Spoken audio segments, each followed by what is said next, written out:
Hello everyone, welcome to GS education classes. My name is Geeta. उम्मीद करती हूँ कि आप सब लोग जो है बहुत ही बढ़िया होंगे और अपनी जो तैयारी है बेहतर तरीके से कर रहे होंगे। जिन लोगों का भी CTET पेपर 2 SST है, उन सब लोगों के लिए जो है क्लास बहुत ही इंपॉर्टेंट होने वाली है, क्योंकि आज की क्लास में हम डिस्कस करने वाले हैं क्लास 8th की NCERT की बुक हिस्ट्री में चैप्टर 2। ठीक है, व्यापार से साम्राज्य तक कंपनी की सत्ता जो है कैसे स्थापित होती है, एकदम टू दी पॉइंट्स में इसको जो है मैं करवाने वाली हूँ।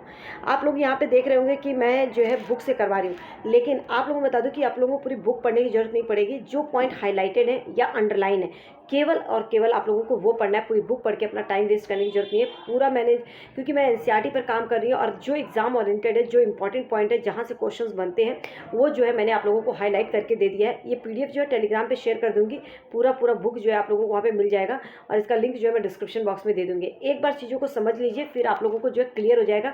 फिर आप लोगों को जब पढ़ेंगे तो आप लोगों को चीज़ें जो है बहुत ही आसानी से समझ में आएगी। पूरा स्टोरी की तरह जो है मैं इस चीज़ों को समझा दूंगी आप लोगों को। ठीक है, तो बस जुड़े रहिए। अगर आप CTET पेपर 2 SST की तैयारी कर रहे हैं तो यहाँ से आप लोगों को एक हेल्प जरूर मिलेगी। अगर आप चैनल पे नए हैं तो आप लोगों को मैं बता दूं कि जिन लोगों का भी CTET पेपर 2 SST है, 6 to 8th क्लास की मैंने ज्योग्राफी पूरी कंप्लीट करवा दी है। इसका नोट्स टेलीग्राम पे शेयर किया हुआ है, तो वहाँ से जाकर आप ले सकते हैं और ज़रूर इसको समझ के कीजिएगा, क्योंकि यहाँ से जो है 13 से 14 नंबर के क्वेश्चंस आते ही आते हैं। ज्योग्राफी एक दो चैप्टर छूटे होंगे किसी बुक में, तो उसको जो है आप लोग कर लीजिएगा, क्योंकि जहाँ से जो है ज़्यादा क्वेश्चंस बनते हैं मैंने उन चैप्टर्स को करवा दिया है। बात करूँ हिस्ट्री की, तो हिस्ट्री में भी आप लोगों का 6th क्लास और 7th क्लास की कंप्लीट हो चुकी है। 7th क्लास में शायद एक चैप्टर छूटा हुआ है, उसको आप लोग देख लीजिएगा। वैसे तो मैं उस जो प्रीवियस ईयर के क्वेश्चन की प्रैक्टिस कराऊंगी, उसमें जो इन क्वेश्चंस को आपको बताऊंगी कि कौन से उस चैप्टर से क्वेश्चन है और किस तरह के क्वेश्चन आए हैं। तो ज़्यादा टेंशन लेने की जरूरत नहीं है। आप जब मैं क्वेश्चन की प्रैक्टिस करेंगे तो उसमें मैं करवा दूंगी। रही सिविक्स की बात, सिर्फ 4-5 क्लासेस दूंगी कंटेंट की, जिसमें आपकी पूरी सिविक्स जो है कवर हो जाएगी। कोशिश करूंगी कि मैं जल्द से जल्द दूं। ठीक है, नेक्स्ट जो है जो आपका नेक्स्ट वीक है, उसमें जो है आप लोगों की SST की पैडागॉजी, बस और पैडागॉजी और प्रीवियस ईयर क्वेश्चन की प्रैक्टिस होगी। ठीक है, और एक क्लास जो है सिविक्स की रहेगी। तो बस जुड़े रहिए। अगर आप सेल्फ स्टडी कर रहे हैं तो आप लोगों को यहाँ से बेस्ट स्टडी मटेरियल जो है मैं देने की, प्रोवाइड करने की कोशिश करूँगी। बस आप सपोर्ट करते रहिए। और हाँ, अगर आप चैनल पर नए हैं तो चैनल को सब्सक्राइब कर सकते हैं, अगर आपको चीज़ें क्लियर होती हैं तो। ठीक है, पेपर 1 और पेपर 2 की दोनों की मैं जो तैयारी करा रही हूँ फ्री ऑफ कॉस्ट, जिसमें आप लोगों की जो क्लासेज हैं, जिसमें मैं बेसिकली मेरा जो मेन इंपॉर्टेंट चीज़ होता है वो होता है कि कॉन्सेप्ट को क्लियर करना। तो आपका CDP हो, आपकी क्लास स्टार्ट हो चुकी है, जिसमें मैंने कॉन्सेप्ट क्लासेस दी है। 1-2 क्लास और दूंगी इसकी, फिर हम जो है क्वेश्चन की प्रैक्टिस बस करेंगे। बात रही हिंदी की, हिंदी पैडागॉजी की भी जो आपकी स्टार्ट हो चुकी है। आपकी जो है EVS की क्लास भी स्टार्ट हो चुकी है। और इधर हम बात करें तो मैथ्स की पैडागॉजी आपकी बहुत जल्दी स्टार्ट होगी और SST तो हमारा चल ही रहा है। तो बस जुड़े रहिए आप लोग, जो है यहाँ से आपको बेस्ट स्टडी मटेरियल मिलने वाला है। चलिए, ये सब तो रही बातें, अब हम कर लेते हैं काम की बात। 2 पार्ट में आप लोगों को कराऊंगी। आप लोगों को मैं बता दूं कि ये जो चैप्टर है बहुत बड़ा है, एक साथ करेंगे तो बहुत ज़्यादा बोरियत हो जाएगा, इसलिए जो हम 2 पार्ट में हम जो है इसे करने वाले हैं। बस आप जो है देखते रहिए, दोनों पार्ट जो है ज़रूर देखिएगा। पहला पार्ट जो है आज हम कर रहे हैं, इसके बाद जो है मैं नेक्स्ट पार्ट कल करवाऊंगी। देखिए, व्यापार से साम्राज्य तक कंपनी की सत्ता कैसे स्थापित होती है। पहले जो आप लोगों को बताऊं तो ईस्ट इंडिया कंपनी जो थी, ठीक है, वो क्या करने आई थी, व्यापार। लेकिन वो व्यापार करते करते किस तरीके से यहाँ पर अपना साम्राज्य स्थापित कर लेती है, उसी के बारे में जो है हमें पढ़ना है। क्या उसके लिए नीतियाँ अपनाते हैं, किस तरीके से जो है उन्होंने जो है व्यापार करने के लिए क्या इजाज़तनामा लिया एलिजाबेथ से, फिर उसके बाद जो है किस तरीके से प्रतिस्पर्धा से बचने के लिए क्या किया, किस तरीके से वो साम्राज्य तक पहुँचे, इन सब चीज़ों पर जो है हम लोग एक एक करके बात करेंगे। ठीक है, तो देखिए, सबसे पहले तो आप लोग बता दूं कि जब कंपनी आई थी तो मुग़ल बादशाहों में जो आखिरी बादशाह, शक्तिशाली बादशाह, अगर आपसे पूछा जाता है शक्तिशाली बादशाह आखिरी मुग़ल का कौन था, तो वो था औरंगजेब। ठीक है, क्योंकि औरंगजेब जो है 1707 में इसकी मृत्यु हो जाती है और मृत्यु के बाद जो है कोई भी शक्तिशाली बादशाह नहीं बचता है। अब यहाँ पे जो मुग़ल सूबेदार थे या बड़े बड़े ज़मींदार थे, वो जो है अपनी ताकत क्या करते हैं, दिखाने लगते हैं। कहने का मतलब जो क्षेत्रीय मतलब ये अपने अपने जो क्षेत्र में जो ताकतवर होते हैं, वहाँ पे जो है अपनी अपनी ताकत जो है ये दिखाने लगते हैं। लेकिन धीरे धीरे जो है अंग्रेज़ जो है, सबसे पहले अगर बात करें तो वो सिर्फ और सिर्फ जो है व्यापार करना चाहते थे, व्यापार करने के पहल से आए थे।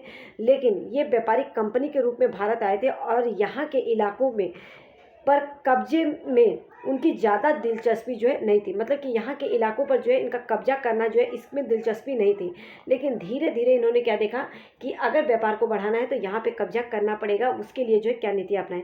आगे बढ़ने से पहले मैं थोड़ा सा आप लोगों को बता देती हूँ कि जो मुग़ल बादशाह जो जब 1857 का विद्रोह हुआ था उस टाइम तक जो है मुग़ल बादशाह, क्योंकि आखिरी शक्तिशाली बादशाह तो औरंगजेब थे, लेकिन मुग़लों का ही एक बादशाह जो बहादुर शाह जफ़र, जब 1857 का विद्रोह हुआ था तो विद्रोहियों ने जो है मुग़ल साहब जफ़र को ही जो है अपना क्या नेता मान लिया था।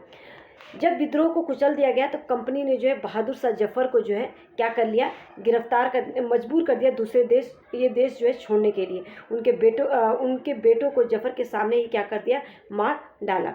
उनको जो है पकड़ लिया, तो पहले गिरफ्तार कर लिया, फिर उनके सामने ही क्या किया, मार डाला 1857 के विद्रोह के दौरान। अब हम बात करते हैं पूर्व में ईस्ट इंडिया कंपनी का किस तरीके से आना हुआ। पूर्व में ईस्ट इंडिया कंपनी, देखो 1600 ईस्वी में जो है ब्रिटिश की जो महारानी थी एलिजाबेथ प्रथम से चार्टर का मतलब है इजाज़तनामा हासिल कर लिया था। किसने? ईस्ट इंडिया कंपनी ने। और इस इजाज़तनामे में जो है उन्होंने क्या मांगा था कि कंपनी को पूरब में व्यापार करने का एक अधिकार मिल जाए, तो वो मिल गया उनको। मिलने के बाद जो है इजाज़तनामे का साफ साफ मतलब था कि इंग्लैंड की कोई भी और व्यापारिक कंपनी, मतलब ब्रिटेन की कोई भी व्यापारिक कंपनी जो है इस कंपनी से प्रतिस्पर्धा नहीं करेगी, वहाँ पे जाकर व्यापार नहीं करेगी। ठीक है। जो ईस्ट इंडिया कंपनी था इसका सीधा सीधा फंडा था कि ये चीज़ों को जो है सस्ती कीमत पे खरीद कर यूरोप में जो है ऊंची कीमत पर बेचना चाहती थी, जिससे कि वो जो है ज़्यादा से ज़्यादा जो है क्या करे, मुनाफा कमा सके। इसीलिए जो है ना कंपनी जो है प्रतिस्पर्धा से बचकर रहना चाहती थी, कंपटीशन से बचकर, क्योंकि वो प्रतिस्पर्धा में फंस जाएंगे तो कहीं ना कहीं जो मुनाफा उनका नहीं होगा। तो उस ज़माने में उस टाइम पर में बहुत सारी जो है वाणिज्यिक कंपनियाँ, मोटे तौर पर जो है कहें तो वाणिज्यिक जो कंपनियाँ थी वो हमेशा कॉम्पिटिशन से बचकर सिर्फ और सिर्फ मुनाफा कमाने पर जोर देने लगाती थी, मतलब मुनाफा कमाने पर अपना ध्यान देती थी। तो अगर कोई प्रतिस्पर्धा ना हो तो वे सस्ती चीज़ें खरीद कर बहुत ज़्यादा कीमत पर बेच सकती हैं, लेकिन ऐसा नहीं हुआ। आगे आगे जो है क्या देखा कि दूसरी ये जो शाही दस्तावेज है, दूसरी जो यूरोप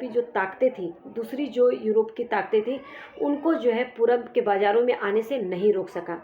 अर्थात यहाँ पर जो है इंग्लैंड के जहाज़ अफ्रीका के, जब तक इंग्लैंड का जो जहाज़ है अफ्रीका के पश्चिमी तट से होते हुए केप ऑफ गुड होते हुए जो है ये भारत पहुंचा था ना, तो जब तक जो है ये पहुंचता है आगे इंग्लैंड का जहाज़, वहाँ पे क्या देखते हैं कि पश्चिमी तट पर अफ्रीका के पश्चिमी तट को छोड़ते हुए केप ऑफ गुड का चक्कर लगाते हुए हिंद महासागर को पार करते हुए पुर्तगालियों ने 1498 में जो है पश्चिमी तट पर अपनी उपस्थिति दर्ज करा चुके थे। कहने का मतलब है जो पुर्तगाली पहले यात्री वास्को डिगामा जिन्होंने भारत की खोज की थी, इन्होंने 1498 में ही पश्चिमी तट पर जो है अपना जो है क्या अपनी जो पहुंच है, अपनी जो उपस्थिति है वो दर्ज करवा चुके थे इंग्लैंड से, ईस्ट इंडिया कंपनी से पहले ही। ठीक है, तो ये बात क्लियर हुई। लेकिन 17वीं शताब्दी की शुरुआत तक जो है, जैसे जैसे 17वीं शताब्दी की शुरुआत हुई तब तक डच भी आ गए। तो सबसे पहले जो है पुर्तगाली लिख लीजिएगा, सबसे पहले पुर्तगाली आए, फिर उसके बाद ब्रिटिश, उसके बाद जो है डच, और फिर बाद में जो है फ्रांसीसी। ये जो है एक क्रम जो है आप लोगों को पता होना चाहिए। अब यहाँ पर जो है ना ये सभी कंपनियाँ आई।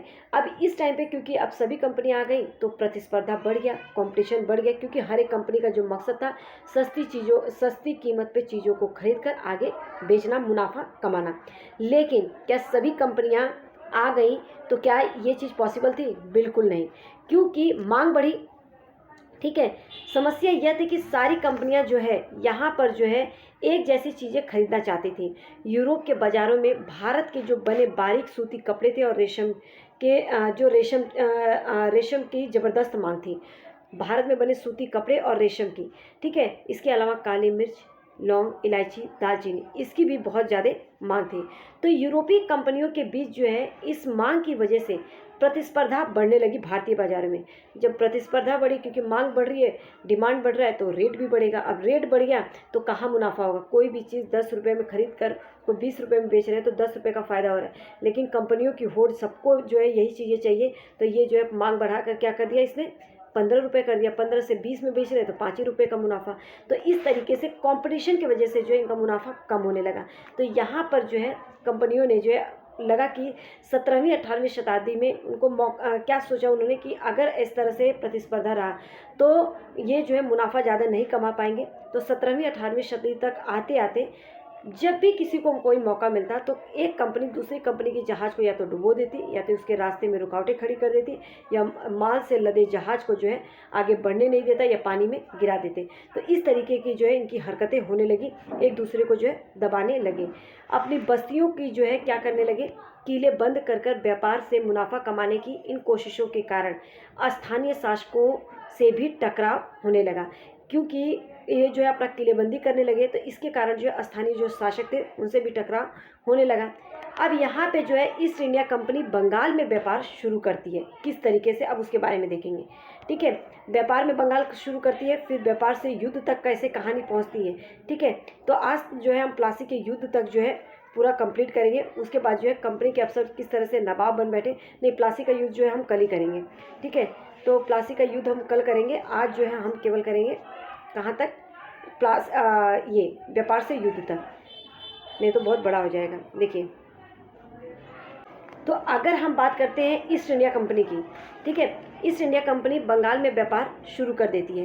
क्या कर देती है, व्यापार जो है बंगाल में शुरू कर देती है। यहाँ पे देख सकते हैं, तो सबसे पहली जो है इंग्लिश फैक्ट्री जो है 1651 में कहाँ पर, हुगली नदी के किनारे शुरू हुई। ये पूछा जाता है, ईस्ट इंडिया कंपनी ने सबसे पहली जो है अपनी इंग्लिश फैक्ट्री कहाँ पर, तो 1651 में हुगली नदी के किनारे शुरू हुई। कंपनी के व्यापारी यहीं से अपना काम चलाते थे। इन व्यापारियों ने उस ज़माने को जो है, ये जो व्यापारी थे उस ज़माने में उनको क्या कहा जाता था, फैक्टर कहा जाता था। फैक्ट्री में जो है वेयर हाउस था, और यह वेयर हाउस का मतलब है जहाँ पर निर्यात करके चीज़ों को जो है जमा किया जाता था। यहीं पर उसके दफ्तर थे, जिसमें कंपनी के अफसर जो है क्या करते थे, बैठते थे। ठीक है, तो उनके जो है मतलब जो इंग्लिश फैक्ट्री थी हुगली नदी के किनारे शुरू हुई, व्यापारियों ने यहीं से व्यापार करना शुरू किया था, और इसे क्या कहा जाता था, फैक्टर। और फैक्ट्री में जो है वेयर हाउस लगे होते थे, यहाँ पे निर्यात करके चीज़ें जो रखी जाती थी, निर्यात होने वाली जो चीज़ें होती थी उनको जमा किया जाता था, और यहीं उसके दफ्तर होते थे। कंपनी के अफसर भी यहीं पर बैठते थे। जैसे जैसे व्यापार फैला, कंपनी के सौदागरों और व्यापारियों ने फैक्ट्री के आसपास जो है आकर जो है बसने के लिए प्रेरित किया। कहने का मतलब कहीं पर भी फैक्ट्री लगाई, वहाँ पे जो है अगर वहाँ से व्यापार करना है तो लोग जो इसमें काम करते थे उनको आसपास आकर जो है रहने के लिए जो है प्रेरित किया। 1696 तक जो है कंपनी के इस आबादी के चारों तरफ जो है एक किला बनना शुरू कर दिया था। ठीक है, 2 साल बाद उसने मुग़ल अफसरों को जो है, जो मुग़ल अफसर थे उनको जो है रिश्वत देकर 2-3 गाँव की जो है ज़मींदारी को भी खरीद ली। किसने, ईस्ट इंडिया कंपनी ने, क्योंकि उन्होंने जो कंपनी लगाया था उस टाइम पे जो कंपनी थी जिसे फैक्टर कहा जाता था, और फैक्ट्री में जो है वहीं पर जो है निर्यात करके चीज़ें रखी जाती थी, वहीं पर जो है वहाँ के जो अफसर थे वहीं पर बैठते थे, लोगों को भी वहीं के आसपास जो है प्रेरित किया रखने के लिए। इस तरह से एक किलेबंदी बन गई, और उन्होंने क्या देखा कि अगर काम बढ़ाना है तो जो मुग़ल अफसर थे उनको रिश्वत देकर जो है वहीं के 2-3 गाँव को जो है उन्होंने गाँव की ज़मींदारी भी खरीद ली। इनसे जो है, इनमें से एक गांव जो था कालीकता था, जो बाद में कलकत्ता बना। ठीक है, अब इसे जो है कोलकाता कहा जाता है। तो याद रखिएगा, जो ये 3 गांव खरीदे थे उसमें एक गांव जो है कालीकता था, और एक उसके बाद जो है कलकत्ता बना। अब इसे जो है क्या कहा जाता है, कोलकाता। कंपनी ने मुग़ल सम्राट जो औरंगजेब था इस बात के लिए तैयार कर लिया था कि वो कंपनी को बिना शुल्क चुकाए, क्योंकि 1707 में जो है मरा था ना औरंगजेब, अभी 1696 की बात की जा रही है। तो औरंगजेब को इन्होंने तैयार कर लिया था कि कंपनी को बिना शुल्क चुकाए जो है व्यापार करने का फरमान जारी कर दे, और ऐसा जो है औरंगजेब ने कर भी दिया। अब कंपनी ज़्यादा से ज़्यादा जो है रियायतें हासिल करने और पहले से जो मौजूद अधिकारों पर ज़्यादा से ज़्यादा जो है फ़ायदा उठाने में लगी हुई थी। अब यहाँ पे जो है औरंगजेब ने जो फरमान जारी किया था, केवल कंपनी को शुल्क मुक्त व्यापार करने का अधिकार दिया था, लेकिन कंपनी के जो अफसर थे वो जो है ना, वो तो जो वो व्यापार करते थे उसके लिए तो शुल्क मुक्त था, लेकिन ये निजी तौर पे मतलब अपने लिए जो काम व्यापार चलाते थे उसमें भी ये जो है ये छूट नहीं थी, लेकिन उन्होंने शुल्क चुकाने से जो है इनकार कर दिया। ईस्ट इंडिया कंपनी के जो अफसर थे जो निजी व्यापार करते थे उन्होंने भी जो है व्यापार करने से जो है जो शुल्क है उसको चुकाने से जो है क्या साफ साफ जो है मना कर दिए। लेकिन फरमान था कि सिर्फ और सिर्फ किसको, कंपनी को जो है शुल्क मुक्त व्यापार करने का जो है अधिकार मिला था, निजी तौर पे व्यापार करने का अधिकार नहीं था, लेकिन उन्होंने जो है शुल्क चुकाने से जो है इनकार कर दिया।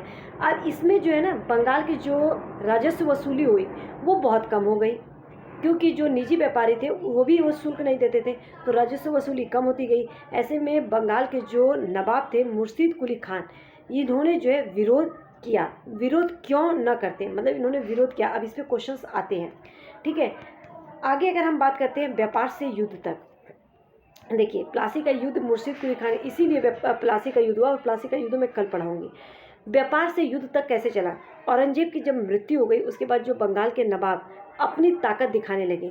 अगर मैं बात करूं तो सबसे पहले जो है ना मुर्शिद कुली खान थे, उसके बाद अली वर्दी खान, उसके बाद जो है सिराजुद्दौला। सिराजुद्दौला इसमें सबसे अधिक जो है उन्होंने इसके लिए लड़ा, और वो नवाब जब बने तो ये शक्तिशाली एक शक्तिशाली जो है शासक साबित होते हैं। कंपनी को रियायतें देने से इन्होंने जो है साफ साफ मना कर दिया सिराजुद्दौला ने, ठीक है। मुर्शिद कुली खान, उसके बाद अली वर्दी, याद रखिएगा सबसे पहले जो है मुर्शिद कुली खान बने थे, ठीक है। सिराजुद्दौला ने जो है रियायतें देने से इनकार कर दिया। व्यापार का अधिकार देने के बदले, कहने का मतलब व्यापार अगर उन्हें करना है, व्यापार का अधिकार देने के बदले कंपनी से नजराने मांगे और सिक्के ढालने का अधिकार नहीं दिया, ठीक है। उसके किलेबंदी को बढ़ाने से रोक दिया सिराजुद्दौला ने। अब कंपनी पर धोखाधड़ी का जो है आरोप लगाते हुए यह कहा कि इसके वजह से बंगाल सरकार की जो राजस्व वसूली है वो कम होती जा रही है, नवाबों की ताकत जो है कमज़ोर पड़ रही है, कंपनी टैक्स चुकाने को तैयार नहीं थी, ठीक है। और इसके लिए जो है उन्होंने जो है अफसरों ने अपमानजनक जो है चिट्ठियाँ लिखी, नवाबों और उनके अधिकारियों को अपमानित करने का भी प्रयास किया। देखिए यहाँ पे कंपनी का कहना था ना कि स्थानीय अधिकारियों की जो बेतुकी मांगे थी, मतलब सिराजुद्दौला ने जो मांगे रखी थी वो जो बेतुकी, इससे व्यापार जो है तबाह हो रहा है। अब व्यापार तबाह हो रहा है क्योंकि अब व्यापार तो उस तरीके से फल फूल नहीं सकता, क्योंकि उन्होंने जो है इस तरीके से मांगे रखी थी। लेकिन कंपनी का कहना था कि सरकार जो है शुल्क जो है हटा ले, ठीक है। कंपनी को इस बात का भी यकीन था कि अपना व्यापार फैलाने के लिए उसने अपनी आबादी बढ़ानी होगी, गांव खरीदने होंगे, किलों का पुनर्निर्माण करना होगा। अब ये जो चीज़ है दिनों दिन गंभीर होते गया ये मामला। अब इसके बाद जो है सिराजुद्दौला के साथ युद्ध जो होता है, क्योंकि युद्ध होने का कारण क्या था कि सिराजुद्दौला इन सब चीज़ों का विरोध कर रहा था, और ये जो है इनको एक कठपुतली सरकार चाहिए थी जो कि बिना मना किए जो जैसे जैसे कहते जाएँ ईस्ट इंडिया कंपनी में जो अफसर थे जैसे कहते जाएँ वैसे जो है ये लोग करते जाएँ, ऐसा हो नहीं रहा था। इसीलिए जो है प्लासी का युद्ध हुआ। वो बात अलग है कि अंग्रेज जो है इसमें जीत जाते हैं। कहीं ना कहीं बंगाल के नवाब की जो थे उन्हीं के गलती की वजह से, या बोलो कि जो उन्होंने धोखा दिया सिराजुद्दौला को, उसकी वजह से।